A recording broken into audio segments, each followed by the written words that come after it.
Seguramente te has encontrado durante los últimos días que se juzga muy fuerte a algunas figuras históricas, y es porque hay una reivindicación de los hechos y de la interpretación del mismo pasado de un país o de una zona.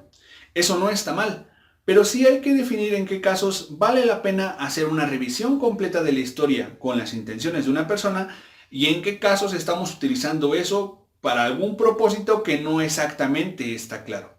Bienvenidos a esta nueva cápsula.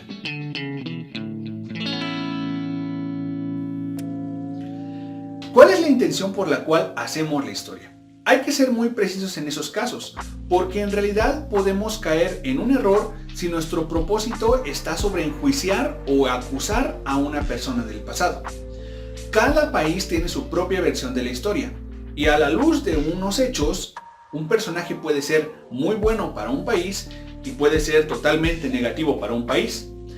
En nuestro caso, en el continente americano, vivimos esta cuestión muy continuamente, porque muchos personajes que nosotros clasificamos como malos son de origen europeo y posiblemente en su país ellos tienen una connotación positiva por ser héroes de guerra o por ser personajes que lograron obtener beneficios para el país en una época difícil. Entonces, es muy complicado dar en el clavo y decidir qué persona fue mala o qué persona fue buena, a menos de que esa persona, la persona que nosotros clasificamos como mala, haya cometido como tal crímenes de lesa humanidad que nos puedan hacer decir que en verdad fue una persona malintencionada. La cuestión, por ejemplo, con un personaje como Adolf Hitler es así. Sus crímenes son tan grandes que sería imposible decir que estuvo a favor de su pueblo, e incluso los mismos alemanes no lo clasifican como una persona positiva. Pero con el resto de las personas el contexto importa mucho.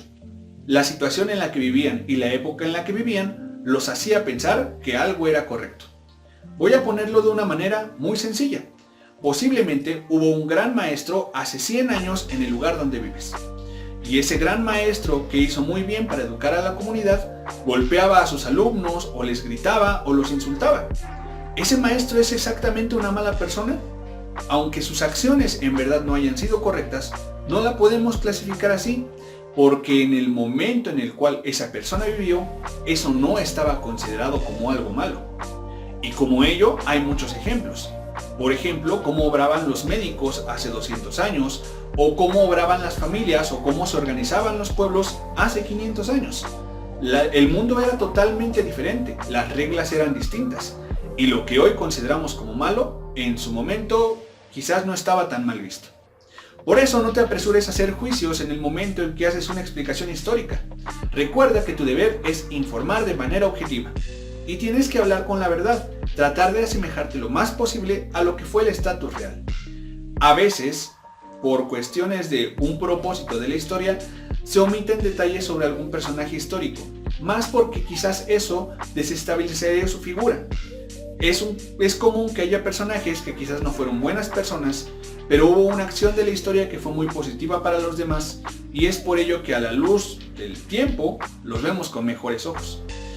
Ahora, ¿qué tanto debes intervenir en eso? Pues tú sabrás, pero lo importante acá es que no debes de ir con un prejuicio, es decir, con una idea previa de lo que quieres dar a conocer con la historia. La manera correcta es hacer la investigación y en el proceso de la investigación generar esos juicios objetivos donde digas que algo estuvo bien o algo estuvo mal, pero no por tu propia percepción de los hechos, sino porque en realidad las reglas de nuestro comportamiento ético así lo dicen. No lo olvides, la historia está para informar, jamás para juzgar.